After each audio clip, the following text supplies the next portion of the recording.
Sebuah medan pertempuran berat dengan para musuh yang nyata tanpa perbekalan yang memadai. Halo guys, welcome back to my channel. This is Debon. Jadi di sini saya ingin melanjutkan obrolan kemarin dengan berjudul manusia makhluk tak dikenal.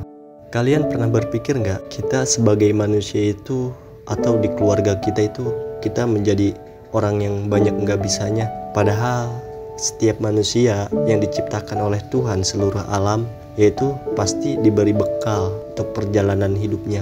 Jadi di sini saya ingin sharing dengan kawan-kawan atau mengajak kawan-kawan tentang cara berpikir terhadap diri kita sendiri agar kita tidak berkecil hati atau putus harapan sama diri kita sendiri, yang pada akhirnya kita akan menyalahkan takdir atau menyalahkan Tuhan. Kebanyakan orang berpikir menjadi orang pintar harus selalu memakai bantuan jin dan mengadakan ritual-ritual khusus untuk memanggil makhluk halus demi meminta bantuannya. Padahal seperti penjelasan sebelumnya, manusia adalah makhluk yang paling sempurna. Lantas buat apa meminta bantuan jin dan makhluk halus lain yang dianggap lebih hebat? Kalau Anda berpikir bahwa jin yang dimintai bantuan itu lebih hebat, mengapa Anda tidak meminta bantuan pada Allah yang menciptakan jin dan alam semesta beserta isinya? Kawan-kawan pasti pernah membaca atau mendengar kisah Nabi Sulaiman yang dapat memerintahkan pasukan jin dan bala tentaranya atas izin Allah. Namanya juga Nabi, seseorang yang diutus oleh Allah dengan dibekali kemampuan yang luar biasa.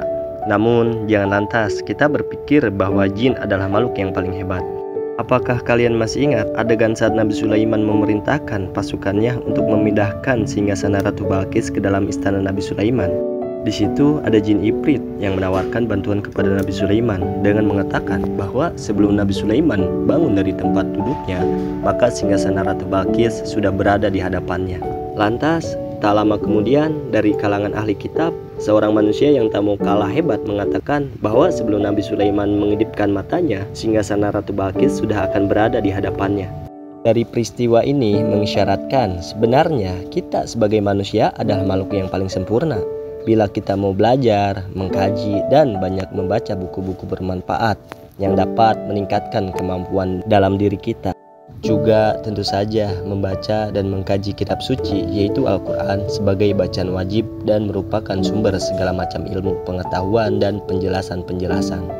Semua atas izin Allah, betul sekali, dan itu harus disertai dengan usaha dan keinginan yang kuat untuk menjadi bisa. Belajar pun termasuk bagian dari proses berusaha yang diterapkan menjadi tindakan.